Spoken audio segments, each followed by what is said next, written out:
Subhanahu wa ta'ala. Salawat serta salam semoga selalu terlimpahkan dan tercurahkan kepada Nabi kita Nabi Muhammad sallallahu alaihi wasallam, pada keluarga, pada kerabat, dan juga seluruh sahabat radhiyallahu. Saudaraku kaum muslimin jamaah, a'azzakumullah. Pembahasan kita pada 100 amalan Rasul sallallahu alaihi wasallam, dan sekarang kita masuk kepada sunnah berkenaan dengan pakaian dan juga makanan. Poin yang ke-48 ini terkait dengan sunnah ketika kita memiliki atau kita memakai pakaian baru. Sahabat Abu Sa'id Al-Khudri radhiyallahu an meriwayatkan, kana Rasulullah sallallahu alaihi wasallam idza istajadda thawban sammahu bismihi. Rasulullah SAW apabila memakai pakaian baru, maka beliau menyebut pakaian itu imma qamisan, ada kalanya pakaian itu berupa qamis. Ya, qamis itu seperti yang kita pakai ini namanya qamis. Au imamatan, atau imamah, ya sorban yang biasanya diikatkan atau dililitkan di kepala.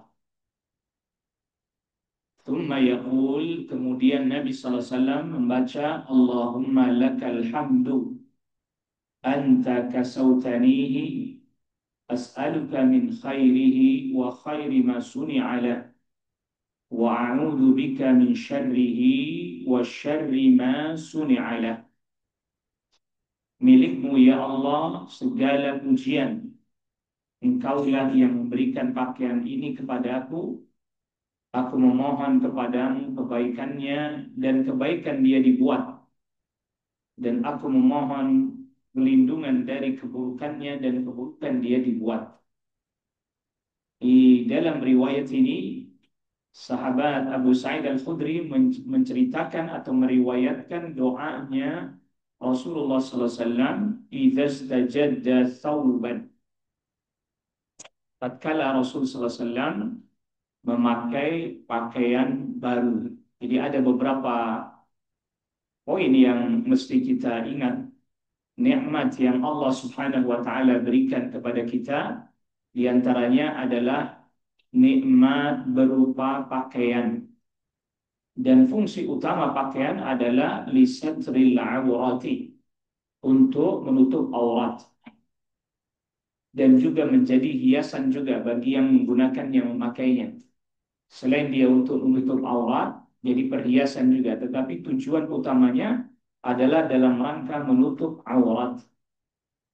Maka terkait dengan pakaian, yang paling penting adalah pertama dia menutup aurat lebih dahulu. Baru kemudian setelah itu boleh dia berupa hal yang bagus, yang indah, tidak ada masalah apabila tidak disertai dengan kesombongan, tidak disertai dengan melampaui batas. Sehingga pernah satu ketika Rasulullah SAW ditanya, Inna rajula yuhibbu an yakuna thawbuhu hasanan wa na'luhu hasanan. Jadi Rasul SAW pernah sabdakan, la yadkhulul jannah man kana fi qalbihi mithqalu dzarratin min kibr. Tidak akan masuk surga orang yang di hatinya ada kesombongan, walaupun sekecil apapun. Qala rajul, ada seseorang yang bertanya kepada Rasul sallallahu alaihi wasallam, inna rajula yuhibbu an yakuna thawbuhu hasanan wa na'luhu hasanan. Ada orang yang pakaiannya senang, dia bagus, sendalnya bagus. Apakah hal itu termasuk kesombongan? Qal, Rasul sallallahu alaihi wasallam katakan, innallaha jamilun yuhibbul jamal. Sesungguhnya Allah Maha Indah dan mencintai keindahan. Al-kibru batarul haqqi wa ghamtun nas. Yang namanya kesombongan itu adalah menolak kebenaran dan memandang rendah orang lain. Kalau dia pakai pakaian tidak disertai dengan kesombongan tidak masalah. Maka di dalam hadis yang lain dari Amr bin Shu'aib dari ayahnya yaitu Shu'aib dari kakeknya yaitu Abdullah bin Amr bin Al-As, Rasulullah SAW bersabda, "Kulu washrabu." Makanlah, minumlah, wa tasaddaqu, bersedekahlah, walbasu, berpakaianlah, fi ghairi makhilatin wala sarafin, tidak disertai dengan kesombongan dan tidak disertai dengan melampaui batas. Innallaha yuhibbu an tura ni'matuhu ala 'abdihi. Allah cinta nikmatnya nampak pada hambanya. Jadi tidak mengapa ya seseorang menyukai pakaian yang bagus, sendal yang bagus, asalkan tidak disertai dengan kesombongan dan juga tidak disertai dengan perbuatan melampaui batas. Nah, lalu kemudian selanjutnya, poin yang selanjutnya yaitu yang ke-49 terkait dengan memakai sandal.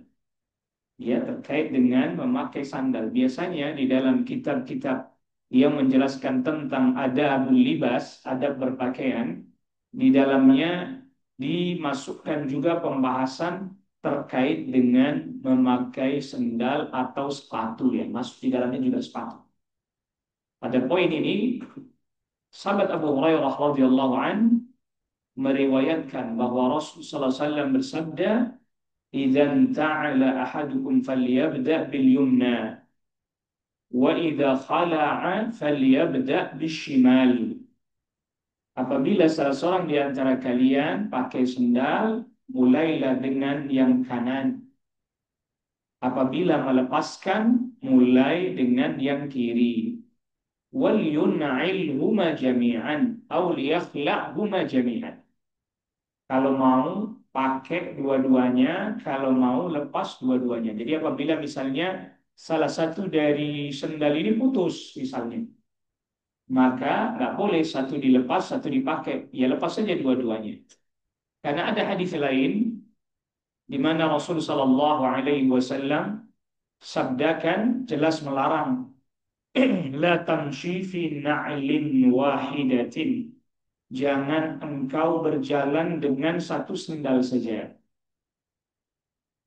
Ya hadis ini sahih diriwayatkan Imam Muslim. Begitu juga ada riwayat dari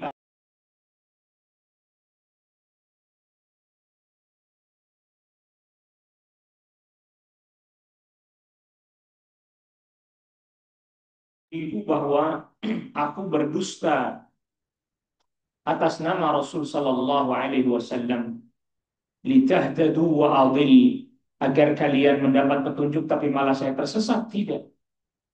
Di sahabat Abu Hurairah berkata, saya tidak pernah berdusta atas nama Rasul Sallallahu Alaihi Wasallam sehingga kalian yang dapat petunjuk tapi saya malah yang tersesat.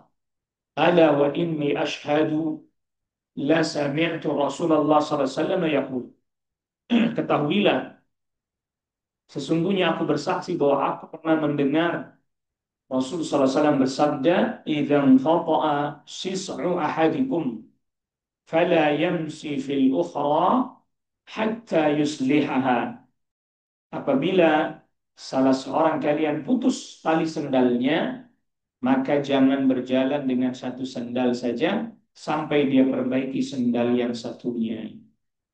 Di antara hikmahnya adalah pertama, di antara para ulama mengatakan agar tidak menyerupai perbuatannya syaitan.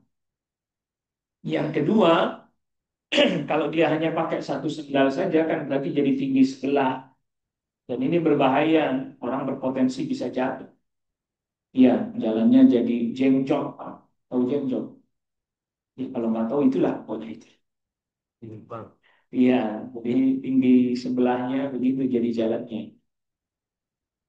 Nah, ini sekaligus menandakan bahwa Islam ini mengajarkan kepada kita setiap apa yang kita butuhkan dalam kehidupan kita. Sampai urusan pakai sendal, diatur. Ya, urusan pakai pakaian diatur. Jadi semua kehidupan kita semuanya diatur oleh Islam. Ya diantaranya ini dengan sunnahnya Nabi Shallallahu Alaihi Wasallam. Lalu kemudian selanjutnya poin yang ke-50 ini terkait dengan sunnah tatkala makan. Hadis ini diriwayatkan oleh Umar bin Abi Salamah. Umar bin Abi Salamah ini adalah putranya Abu Salamah. Ketika Abu Salamah wafat, ibunya masa iddah sudah selesai, yaitu Ummu Salamah dinikahi oleh Rasul Sallallahu Alaihi Wasallam. Umar masih kecil, ya Umar masih kecil, diasuh oleh Rasul Sallallahu Alaihi Wasallam. Jadi Rasul Sallallahu Alaihi Wasallam mengasuh mendidik Umar di dalam rumah atau di rumah beliau. Jadi Ummu Salamah masih punya anak kecil, dinikah oleh Rasul Sallallahu Alaihi Wasallam. Rasul Sallallahu Alaihi Wasallam pun mengasuh Umar. Kata Umar bin Abi Salamah, aku diasuh oleh Rasul Sallallahu Alaihi Wasallam. Pernah satu ketika makan, sedang ada jamuan makan, disediakan makanan di nampan, di nampan.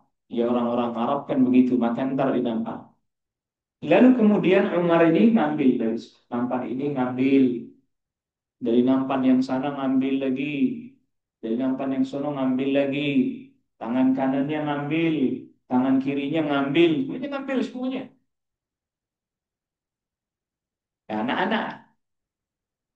Ketika Rasulullah SAW melihat hal itu, dipanggillah Umar oleh Rasul SAW. Ya gulam, wahai anakku, sini-sini. Setelah mendekat, maka Rasul SAW pun mengajarkan kepada Umar, ya gulam, sambillah. Wahai anakku, kalau mau makan, sambillah.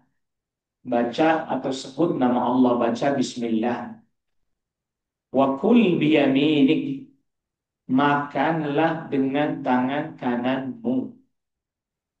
Wa kul mimma yalik. Makanlah makanan yang terdekat dengan. Jadi sudah di depannya ada nampan dan semuanya sama isinya, makanannya semuanya sama isinya.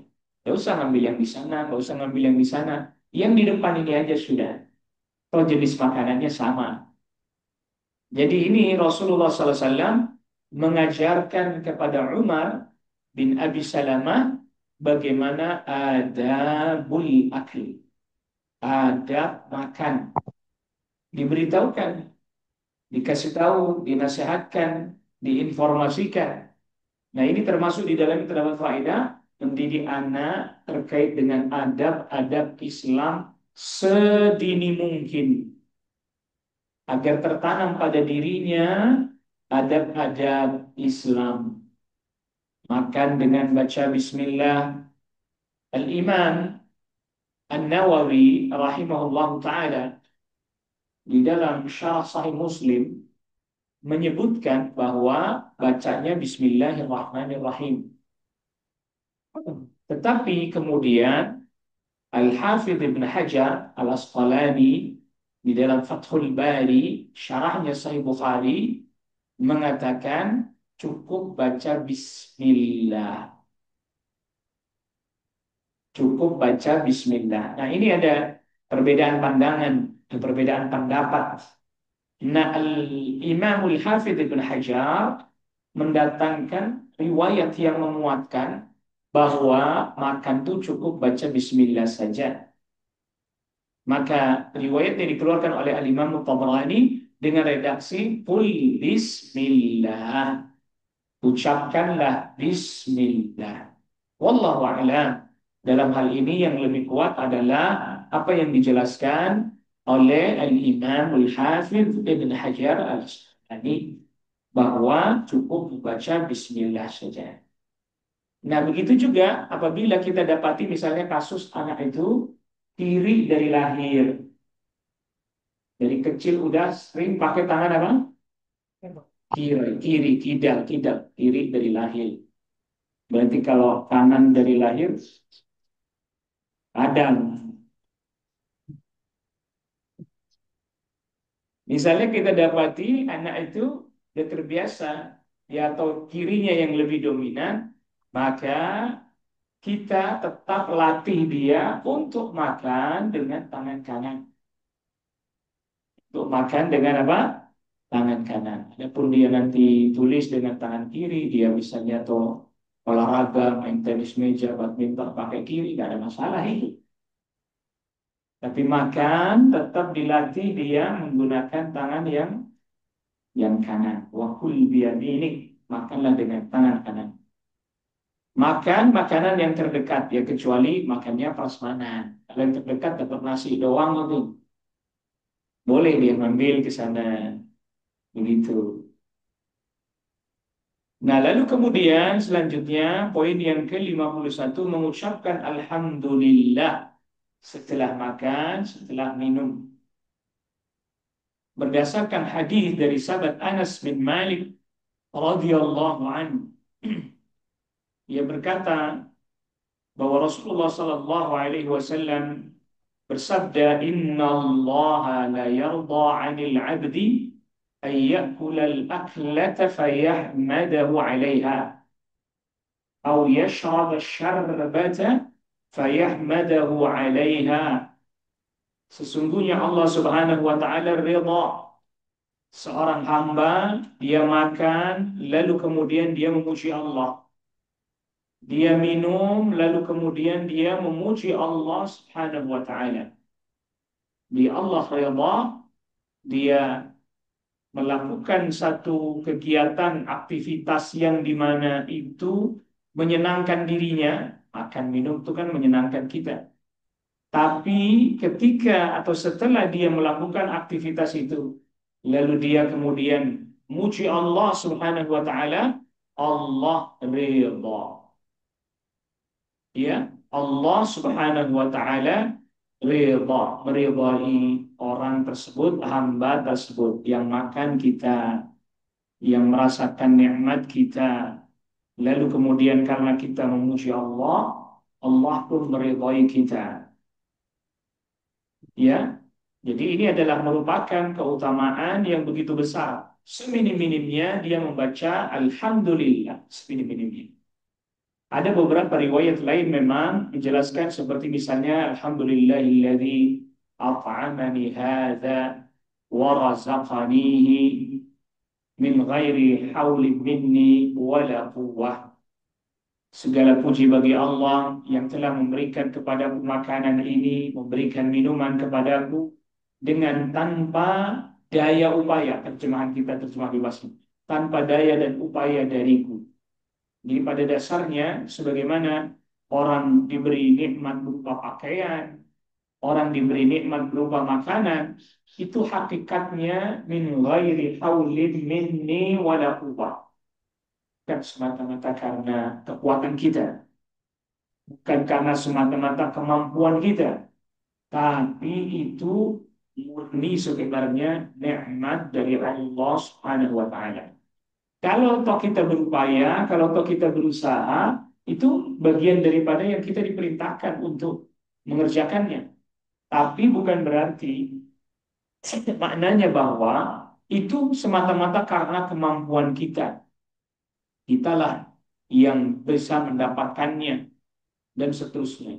Maka oleh karena itu kita diperintahkan untuk memuji Allah karena memang apa yang kita dapatkan dari nikmat itu bukanlah semata-mata dari daya dan upaya kita, tetapi pertolongan dari Allah Rabbul Alamin. Lalu kemudian selanjutnya ikhwatal iman, azakumullah, di poin yang ke-52, duduk ketika minum. Anas bin Malik radhiyallahu an berkata, "Naha ayyashraba ar-rajulu qa'ima." Rasul pernah melarang seseorang minum berdiri. Berarti nggak ada dong larangan makan berdiri, nggak ada dong. Nggak ada. Nah, Anas bin Malik ditanya, Kan hadisnya begitu. Naha ayyashrabar rajulu qa'iman. Rasul ngelarang orang minum diri. Berarti makan nggak apa-apa dong ya? Hah? Kan nggak apa-apa. Oh, larangannya cuma Anas bin Malik ditanya. Sahabat Anas bin Malik ditanya. Kalau makan gimana? Wahai sahabat Anas, kalau makan bagaimana? Kata sahabat Anas bin Malik, dzalika akhbath. Ya, makan lebih buruk lagi kalau sambil berdiri. Jadi Rasul melarang orang minum berdiri. Kalau makan, ya lebih buruk lagi. Kata sahabat Anas bin Malik. Namun di dalam satu hadis yang sahih didapati Rasul SAW pernah minum berdiri. Yaitu ketika Hajjatul Wada, pas Haji Wada di Masjidil Haram, Rasulullah SAW minum sambil berdiri. Zam-zam. Minum zam-zam sambil berdiri. Nah, lalu kemudian dari hadis itu para ulama mengatakan bahwa dalam keadaan kondisi tertentu, apabila seseorang tidak bisa duduk, karena mungkin minum zam-zam berdesakan, waktu itu dari sumur kan Pak, berdesakan, maka diperkenankan dia berdiri, tapi tetap lebih utama Pak kalau bisa duduk ya Pak. Lalu didapati lagi hadis diriwayatkan Al-Imam Tirmidzi bahwa para sahabat radhiyallahu anhum ajma'in di masa Rasulullah SAW mereka makan berdiri bahkan berjalan. Yang makan sambil jalan bahkan berdiri dan sambil jalan. Di masa Rasulullah SAW dan tidak ada pengingkaran hal itu dari Rasulullah SAW. Maka jawabannya lagi-lagi apabila seseorang tidak mendapati tempat dia untuk duduk atau misalnya dia lagi makan lalu kemudian tiba-tiba belum selesai dikunyah, dia ada keperluan langsung dia pergi dan seterusnya. Dalam kondisi yang seperti itu tetap diperkenankan, diperbolehkan. Namun lebih utama tetap dalam keadaan apa? Lebih utama. Jadi ini para ulama mengatakan lebih utama dalam keadaan duduk, tetap makan, minum lebih utama dalam keadaan duduk. Adapun kondisi-kondisi tertentu, keadaan-keadaan tertentu yang dimana kita tadi misalnya mau minum duduk tidak bisa, mau makan duduk tidak bisa, maka hal itu tetap diperkenankan, diperbolehkan. Walaupun tetap dikatakan bahwa ya lebih utama dalam keadaan duduk. Ya, tetap kita berusaha mendidik anak-anak makan duduk, minum duduk, tetap kita didik, tetap kita latihkan itu karena itu yang terbaik, itu yang paling utama, itu yang terbaik. Nah, dalam hal ini ikhwatal iman, a'azzakumullah, di sini yang ingin kita sedikit kritisi dan kita luruskan adalah sebagian orang untuk masalah ini sangat keras sekali. Ya, untuk masalah makan, minum, berdiri sangat keras sekali sebagian orang dalam masalah ini. Artinya misalnya apabila ada orang makan dia atau dia minum atau berdiri itu sangat keras sekali sebagian orang pengingkarannya terhadap orang yang melakukan hal seperti ini. Padahal wallahu a'lam tidak sampai ke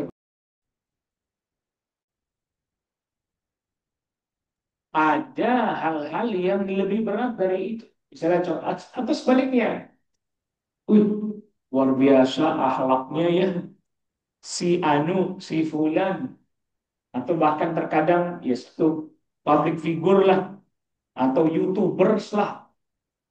Masya Allah sekali ya akhlaknya ya. Dia makannya sampai duduk dulu atau dia minumnya duduk. Ya, Masya Allah. Tapi misalnya ini contoh aja Pak, bukan sedang menuduh si Fulan ya. Tapi dia nggak sholat Pak. Giliran nggak sholat ya nggak ada yang ingkarin. Ya, Giliran nggak sholat dia nggak ada yang mengingkari, cuek aja. Giliran dia berbuat, naudzubillah misalnya ini contoh aja, dia berbuat kesyirikan, nggak ada yang mengingkari. Cuman bilang, ya itu makan masing-masing aja, gitu. Nah ini yang eh, saya sebut sebagai misprioritas. Ini prioritasnya kemana sih?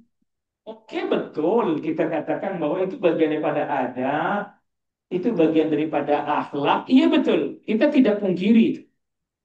Kita tidak mengingkari hal tersebut.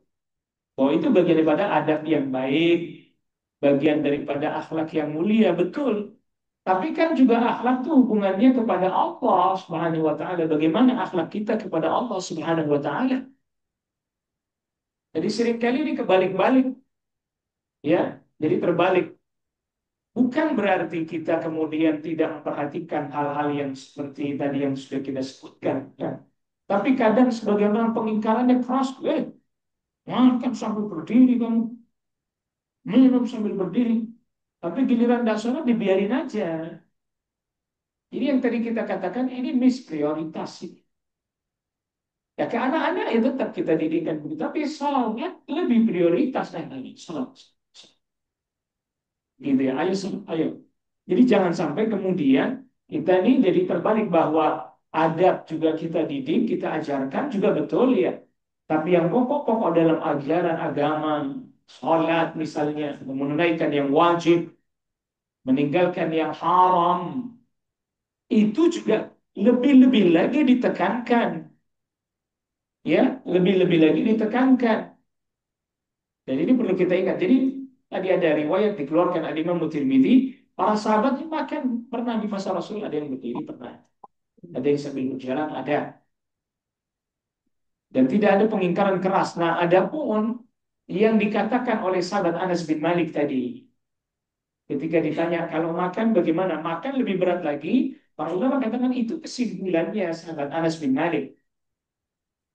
Ya, itu kesimpulan yang datang dari sahabat Anas bin Malik radhiyallahu an bahwa kalau makan sambil berdiri lebih berat lagi kondisinya. Namun perkataan lebih berat, akhbas lebih buruk, lebih berat di sini tidak sampai kepada derajat haram. Hanya sampai pada derajat khilaful aula, menyelisihi yang lebih utama. Ya, menyelisihi yang lebih utama. Makanya tadi kita seringkali itu kebalik-balik. Yang penting betul, nggak begitu diperhatikan. Yang sangat mendasar betul, nggak begitu diperhatikan. Giliran yang seperti ini, seolah-olah ini menjadi tolak ukur kebenaran, tolak ukur kesalehan, tolak ukur orang itu baik. Hanya dengan karena itu saja. Makanya kalau sudah kehilangan prioritas-prioritas, kita jadi ngajarinnya juga bingung. Jadi soal urusan bagaimana dia dengan Rabbnya, bagaimana dengan Allah Rabbul Alamin, dia nggak perhatikan itu akhirnya. Bukan sekali lagi, bukan berarti kita juga tidak mengajarkan kepada anak-anak yang seperti itu. Tapi juga dalam rangka untuk supaya membiasakan dia sesuatu yang fardu juga dia latih pada dirinya, keutamaan-keutamaan juga melekat pada dirinya. Ya, keutamaan-keutamaan juga supaya melekat pada dirinya. Tadi akhlak yang baik, adab yang baik. Kita tambahkan satu poin lagi, berkumur-kumur ketika minum susu. Jadi susu di masa Rasul SAW, minum susu unta, minum susu kambing, nah itu hal biasa. Diperah, bahkan nggak kayak secanggih sekarang, mungkin diproses segala macam, langsung diminum aja. Ketika Pak Rasul SAW pernah minum susu, lalu setelah minum susu, Rasul SAW minum air, lalu minum airnya seperti kayak kumur-kumur gitu, baru ditelan. Jadi Rasul SAW minum susu, setelah minum susu, beliau SAW minum airnya seperti kayak dikumur-kumur, lalu ditelan. Dan Rasul SAW bersabda, Inna lahu dasaman. Sesungguhnya ini susu ini mengandung lemak. Ya kalau kayak kita sekarang kan udah diproses, ada yang low fat atau apalah istilahnya lah. Ada yang full cream. Kalau zaman dulu kan nggak diproses, langsung diminum. Lalu kemudian Rasul setelahnya dianjurkan orang itu minum susu. Setelah minum susu dia minum air putih seperti dikumur-kumurkan baru ditelan. Apa alasannya? Rasul Sallallahu Alaihi Wasallam katakan inna lahu dashaman, yaitu ada lemaknya. Jadi jangan sampai kemudian lemak-lemaknya itu nempel di gigi, ya, nempel di mulut yang kemudian menyebabkan bau tidak sedap. Maka dianjurkan bagi orang yang minum susu yang seperti ini, ya, kayak susu murni atau misalnya itu Pak, yang tidak diproses, hanya langsung didinginkan aja, lalu biasanya kan dicairkan ya, agak dipanaskan atau dihangatkan lalu dia minum. Ah, itu kerasa sekali itu lemaknya. Nah, maka dianjurkan setelah minum susu yang seperti itu dikumur-kumur baru kemudian dia telan. Dan Abdullah ibn Abbas juga meriwayatkan dari Rasul Sallallahu Alaihi Wasallam setelah minum susu Rasul Sallallahu Alaihi Wasallam membaca doa Allahumma barik li fihi wa zidna minhu, Allahumma barik lana fihi wa zidna minhu. Ya Allah, berkahilah kami dalam minuman susu ini, atau mau minum susu, wazidna minhu, tambahkan juga keberkahan dari susu ini. Dan terkadang mereka karena susunya udah mengandung lemak begitu, udah banyak makan, udah minum susu sudah cukup. Tapi kalau orang Indonesia nggak bisa, Pak. Orang Indonesia nggak bisa. Kalau belum kena nasi, ya belum makan katanya. Sudah makan lontong, belum kena nasi, tetap aja bilangnya belum makan. Iya, jadi kalau sudah minum susu gitu kan sudah sudah tidak makan, sudah kenyang lah. Bahas kita sudah kenyang, sudah cukup. Ya, ya masih kita lanjutkan 54, tidak mencela makanan. Dari sahabat Abu Hurairah radhiyallahu anhu, dia berkata, ma'aba Rasulullah sallallahu alaihi wasallam ta'aman qattu. Kana idza ishtahahu akalahu wa in karihahu tarakahu. Rasulullah SAW tidak pernah mencela makanan. Beliau suka, beliau makan. Tidak suka, ya tidak dimakan. Begitu ya. Jadi tidak mencela makanan. Beliau suka makan. Tidak, ya enggak. Jadi diambil dulu, dicicipin, yang di sini tetap dihabiskan, yang di tangan tetap dihabiskan, yang di mulut tetap dihabiskan. Kalau suka, ambil lagi. Tidak suka, ya sudah cukup. Makanya kita kalau misalnya datang ke walimah atau misalnya, jangan langsung ambil banyak. Ya, ambil banyak, ambil banyak, ambil banyak. Habis itu ditinggalin. Ah, boleh ini. Antrinya panjang sih katanya.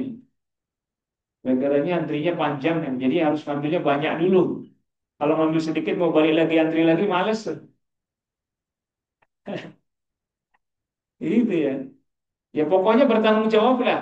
Anda ambil banyak habiskan. Gitu ya, jangan tabzir kan jelas. Jadi kalau suka, lima.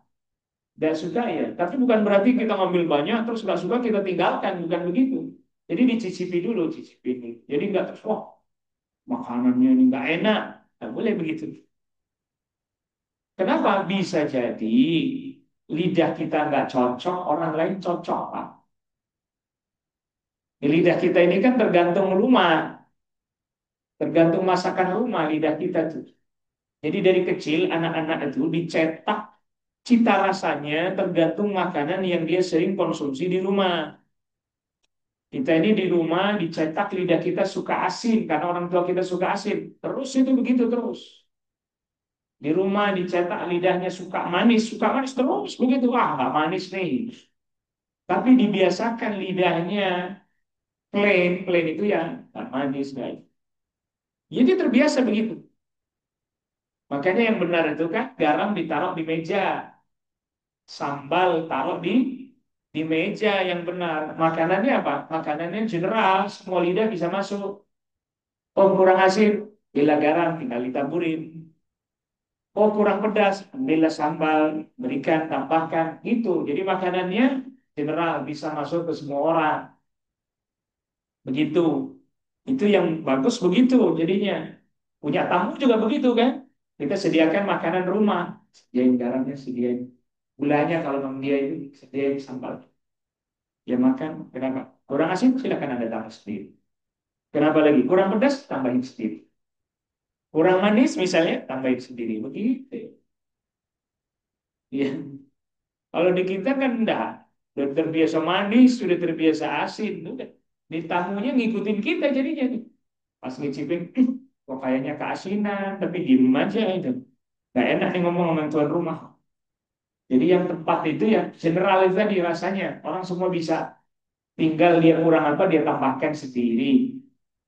Ya, dia kurang apa dia tambahkan sendiri, dia kurang ini dia tambahkan sendiri.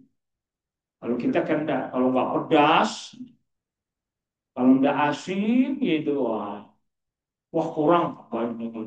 Bahkan kadang garamnya udah dimasukin di dalam situ masih juga ditambah.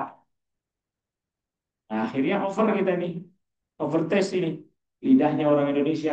Kayaknya sampai berangkat haji, berangkat umroh bekalnya sambal. Padahal haji suruh bekal takwa. Watazawwadu fa inna khairaz zadi taqwa. Berbekallah kalian sebaik-baik bekalnya ketakwaan. Orang Indonesia sebaik-baik bekal sabar. Ya wallahu taala alim. Ini yang kita bisa bahas di pertemuan pagi hari ini dan pertanyaan silakan. Baik, diberikan kesempatan kepada para jemaah tanya. Sebelumnya jazakallah khairan katsiran kepada kita. Ustaz Zainuddin Seri telah menyampaikan kepada kita mengenai 100 amalan rutin Rasulullah Sallallahu Alaihi Wasallam.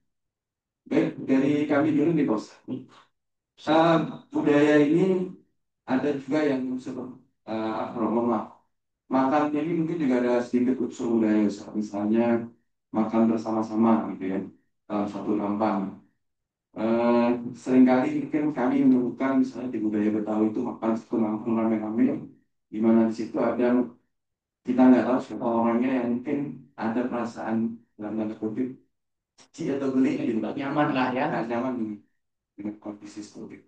Ini bagaimana menyikapinya? Terus yang kedua, kita naik mobil ini nyetir jalan jauh, kadang sambil makan, apakah ini berdiri atau itu masuk dalam kategori yang berdiri atau Jalan.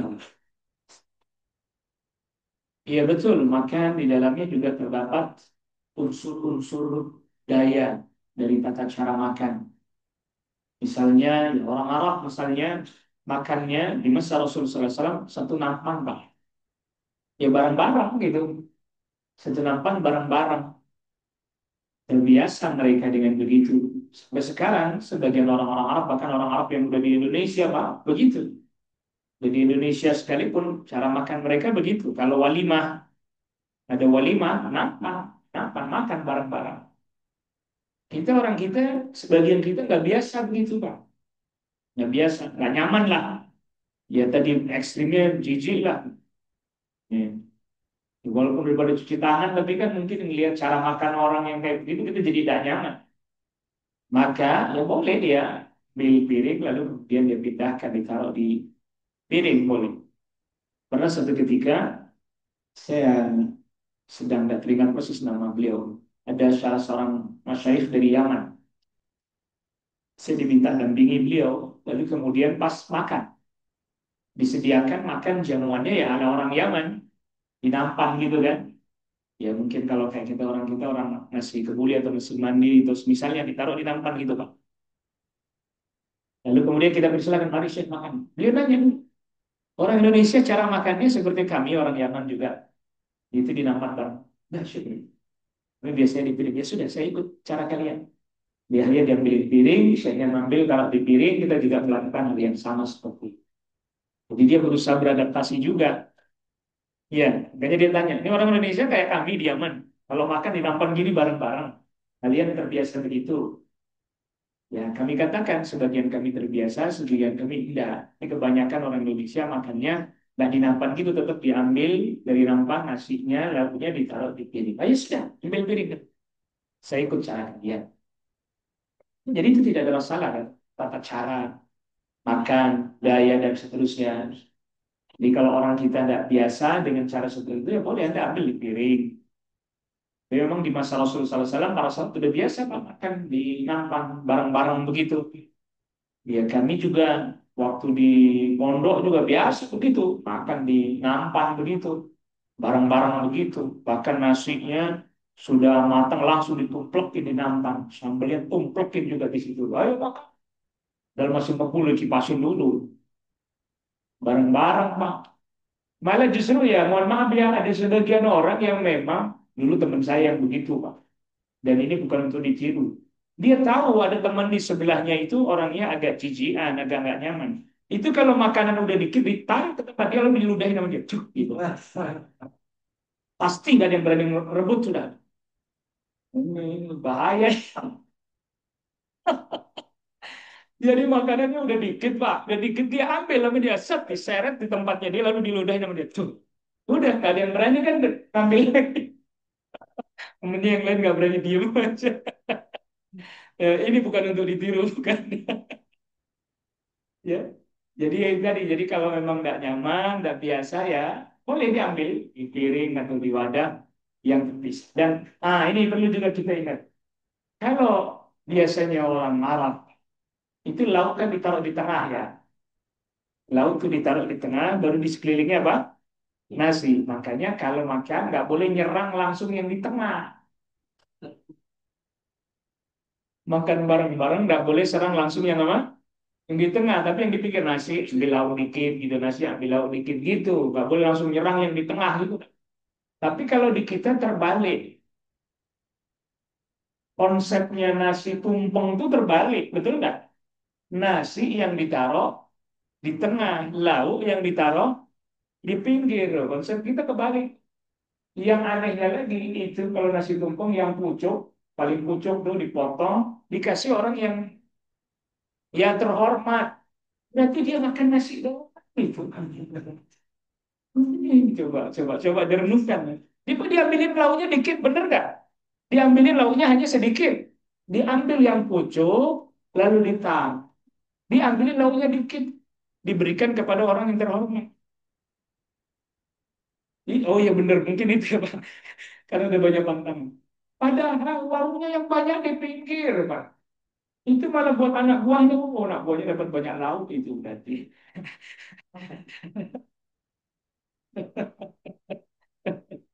Begitu ya. Saya tidak tahu ini sejarahnya kok bisa begini. Oh itu ternyata yang diambil pucuknya nasi kan itu. Itu makanya itu simbolik bahwa makannya nasi yang banyak. Lauknya dikit nasinya yang padahal kalau dengan kayak gitu kan berarti lauknya yang banyak nasinya sedikit. Ya sudahlah itu bagian daripada budaya-budaya yang kalau tidak bertentangan dengan pokok-pokok syariat dan yang kedua kita lagi nyetir Pak, minum, ya kan? Kadang makan, ambil nyetir biar nggak ngantuk. Biasanya kacang tuh biar nggak ngantuk. Apakah itu dihukumi makan sambil berjalan karena kendaraannya apa? Balap. Tidak Pak, itu makan sambil nyetir. Lah kan duduk tetap kan? Iya, jadi makan sambil nyetir itu bukan makan sambil berjalan. Jadi tidak dihukumi makan ini makannya dia duduk, cuman sambil nyetir. Yang jalan kendaraannya, dia duduk. Jadi itu namanya makan sambil nyetir. Kalau penumpangnya makan sambil berkendara, ya sambil sambil naik mobil lah itu, tidak ada masalah. Jadi tidak sama hukumnya dengan makan sambil jalan. Wallah. Baik, ada suatu pertanyaan. Ada dua dari sisi.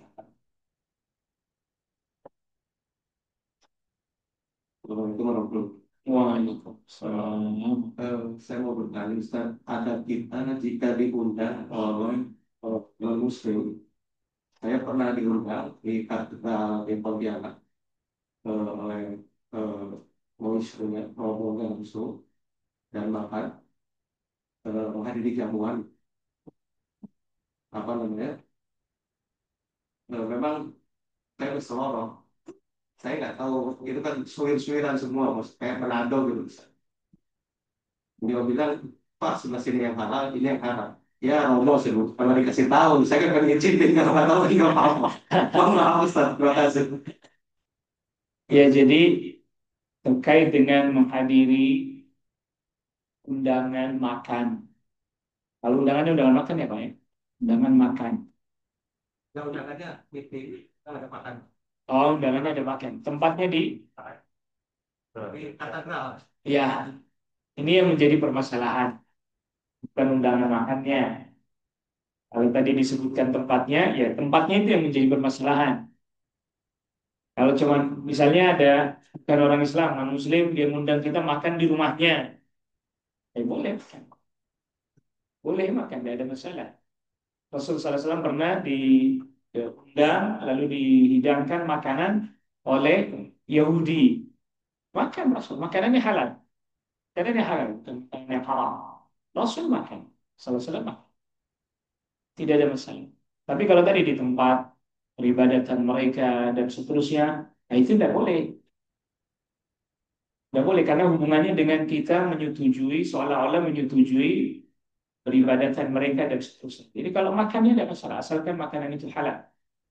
Jadi tadi misalnya diundang makan bukan karena ada perayaan tertentu ya, undang makan aja kan boleh selama makanan itu halal dan makanan yang haram. Yang menariknya di masa Rasulullah SAW orang-orang Yahudi itu ya makannya daging kambing. An-Nasara makannya daging kambing. Allah mereka tak ada makan daging babi tidak ada. Mereka makannya daging kambing. Ya daging-daging yang halal mereka. Begitu. Ya, jadi perlu sama-sama kita ketahui ya itu. Jadi kalau pembahasannya terkait undangan makannya seperti undangan makan di rumah dan seterusnya, ya ini ada masalah. Tapi ketika terkait dengan tadi ada peribadatan atau kemudian di tempat ibadahnya dan seterusnya, maka ini yang tidak Allah. Silakan. Pertanyaan saya mengenai Ustaz, Bapak tadi dilarang Ustaz, batas misalnya harus berapa? Misalnya kita resepsi tadi, satu merasakan, waduh nggak enak, dan ternyata begini, jangan di situ, jangan salah, atau harus mengumumkan, oh itu nggak enak. Yang kedua, mengenai di resepsi itu kan semua kita berdiri, Ustaz. Bagi Tuhan sohibul yang punya hajat, kan memberi makan itu pahala, tapi tidak menjalankan porsi itu mengurangi pahala kan? Yang kedua, Yang pertama, ya nggak harus diumumkan, nggak harus diumumkan. Kita bilang, wah nggak enak nih makanan, walaupun nggak ada yang dengar kan ceria itu, Pak. Maka tadi kan kita sudah katakan bahwa yang namanya rasa di lidah, taste itu sangat subjektif sekali, Pak. Walaupun ada hal-hal yang memang kita bisa sepakati, tapi banyak sekali hal-hal yang sangat subjektif. Menurut kita nggak cocok atau nggak enak, menurut lidah orang lain itu apa? Itu enak dan cocok buat dia.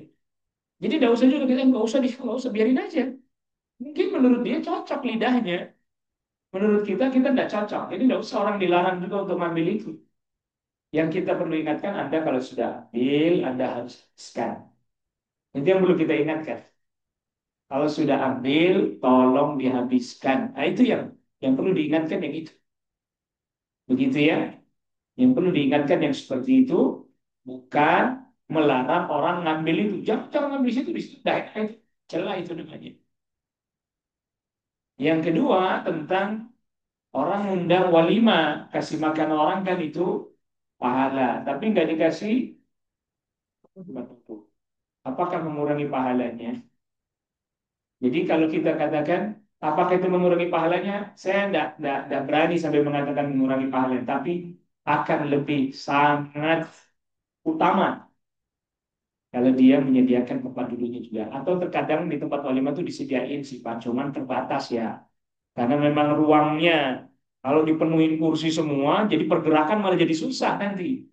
Bergerak antri dan seterusnya jadi susah. Maka akhirnya disediakan, tapi biasanya sedikit di pojok-pojok aja. Wallahu alam, saya tidak berani sampai mengatakan bahwa pahalanya jadi kurang gara-gara tidak jadi kursi. Lagi pula juga sebenarnya ya, kalau di masa Rasulullah ini penting. Di masa Rasulullah SAW itu namanya walimah itu Pak. Itu di rumah sempit, rumahnya nggak besar kayak punya kita hari ini, sempit. Cuman memang diberitahu sudah selesai makan harap langsung pulang. Kenapa? Gantian. Yang di luar udah nunggu. Ini keluar, so bahkan sampai pernah para sahabat itu dilarang oleh Allah Rabbul Alamin bincang-bincang lama-lama. Padahal mereka masih sedang bincang-bincang. Karena itu tadi Rasul enggak muslim mereka, tidak mungkin. Sedangkan yang lain bergantian masuk. Nah begitu. Dan yang pertama walimah itu udah harus semuanya diundang apa? Teman TK, teman SD, lihat memperja. Enggak muat lah. Gedung apa juga. Iya, iya, sekedarnya kecuali Anda mau bikin pesta rakyat, lapangan bola itu baru.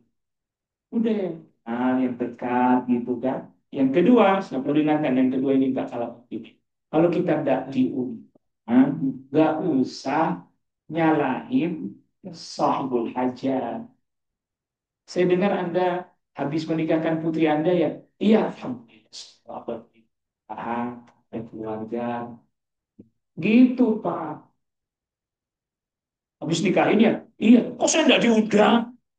Nggak boleh ini, nanya begini nggak boleh. Bener ini. Nggak boleh. Para ulama melarang. Kenapa?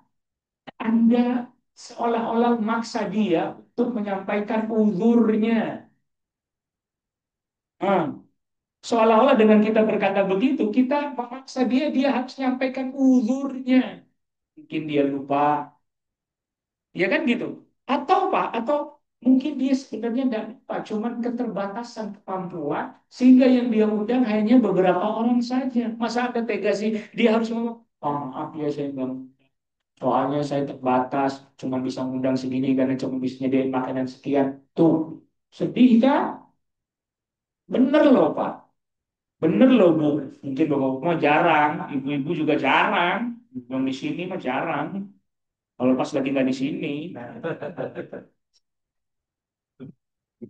boleh. Oh saya nggak diundang sih.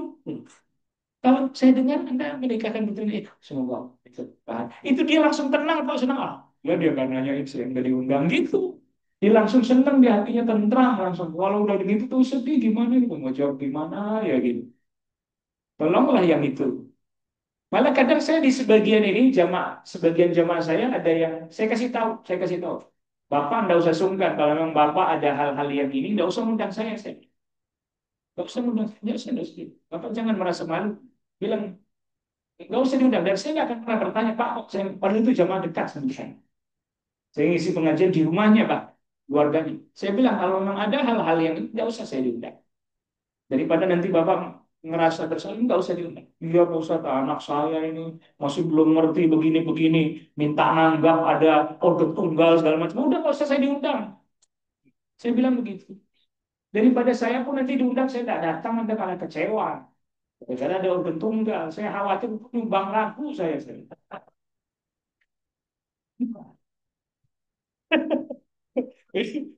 Kebiasaan lama belum hilang, baru mau latihan, suruh datang mau nyumbang lagu nanti megang mic ini. Itu saya bilang begini. Jadi ya ada sesuatu kalau nggak dan saya nggak tahu, saya nggak akan negur, nggak usah diundang mas. Biar dia lapang, biar dia tenang, biar dia. Wallah pak. Nah silakan. Waalaikumsalam warahmatullahi wabarakatuh. Kalau kita ya, itu mungkin kita makan, tapi kan kita tidak mengetahui kalau itu dipotong tidak lunas kan. Baik. Ya. Pertama, kalau di negeri-negeri kaum muslimin, Pak, di negeri-negeri kaum muslimin ya kayak di Indonesia, ya kita harus memperbesar baik sangka kita bahwa itu disembelih dengan cara yang halal dan syar'i. Tanya sedih banget kalau justru di negeri kita, negeri kaum muslimin, kitanya jadi was-was. Itu kan sedih ya Pak. Kenapa sedih? Maka di negeri kaum muslimin malah kita was-was sih. Menariknya Pak, di beberapa negeri-negeri kafir seperti Australia, New Zealand, itu malah mereka menyediakan apa namanya ahli sembelih atau juru sembelih tersertifikasi secara internasional, bahkan sebagian dari Indonesia, bahkan Pak. Sebagian ada beberapa rekan yang saya kenal, dia jadi juru sembelih halal di luar negeri, gajinya mahalan dia. Itu artinya bahwa salah satu bentuk komitmen, dan itu juga dari negeri-negeri kaum muslimin mendesak begitu. Apabila negeri itu banyak misalnya kaum muslimin tinggal di situ atau bekerja di situ, bentuk komitmen dari negeri-negeri kaum muslimin yang berusaha untuk menjembatani ke negeri-negeri tersebut agar supaya ketersediaan makanan halal itu bisa tersedia, termasuk tadi sembelihannya ya. Nah, adapun soal memasaknya, nah ini yang next lagi nih, levelnya next selanjutnya Pak. Kan kadang yang bisa diawasi sembelihannya nih, sembelihannya udah halal dan seterusnya. Masaknya pakai minyak apa lah, itu yang next levelnya. Pala kulihal, kalau kita gini aja sederhananya, kita kan nanya lah, dan kita kalau nanya tetap kita berasumsi bahwa dia berkata benar. Ini halal, cara masaknya halal. Oh ya, sudah kita makan. Yang kita tidak ketahui secara detail, ya sudah tidak usah masuk dalam-dalam yang membuat kita jadi was-was, jadi bingung, jadi bimbang. Tetapi tadi kita pastikan ini halal ya, oh ya halal. Cara masaknya halal Pak, nggak dicampur Pak, pancinya beda sama yang masak daging babi misalnya. Misalnya, ya itu ya sudah seperti itu sudah. Atau kalau memang kita mau lebih berhati-hati lagi, ya kita tidak konsumsi sementara waktu, kalau hanya beberapa hari misalnya Pak ya. Sementara waktu makanan-makanan yang kecuali tadi di tempat-tempat yang memang kita selalu ketahui, misalnya kedainya miliknya orang orang Muslim ya, kedainya milik orang Muslim kayak di Hongkong, agak susah memang carinya Pak, agak susah. Makanya saya jarang mau diajak safar-safar ke tempat begitu kan. Safar ke tempatnya negeri kaum Muslim aja, makanan saya nggak perlu nanya halal gitu. Itu juga penting untuk kita. Jadi cukup yang kita ketahui, yang kita bisa cari informasinya, sudah cukup. Adapun detail-detail rinci yang lebih mendalam lagi, enggak. Kalau begitu nanti malah menjadi masyarakat kesulitan buat kita. Wallahu a'lam. Wassalamualaikum warahmatullahi wabarakatuh. Waalaikumsalam warahmatullahi wabarakatuh. Sampaikan kepada Pak Shima, insya Allah kajian yang diselenggarakan hari ini, insya Allah nanti akan diupload di YouTube Masjid Syuhada. Silakan akses YouTube channel Masjid Syuhada Lodan. Di situ kajian-kajian Ahad, kajian Selasa, Sabtu, kajian malam juga sudah terdokumentasi di situ. Akan untuk diikuti lagi jika memang dibutuhkan. Kita tutup subhanallah wa bihamdika asyhadu an la ilaha illa anta astaghfiruka wa atubu ilaik. Assalamualaikum warahmatullahi wabarakatuh. Warahmatullahi wabarakatuh. Terima kasih banyak Pak Ustaz. Jazakallahu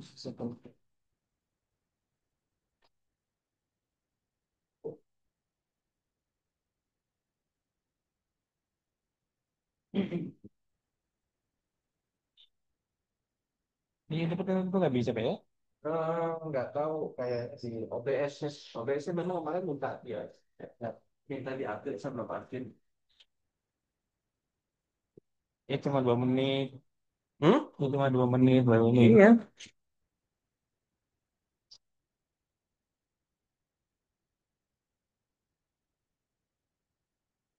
Kemarin gua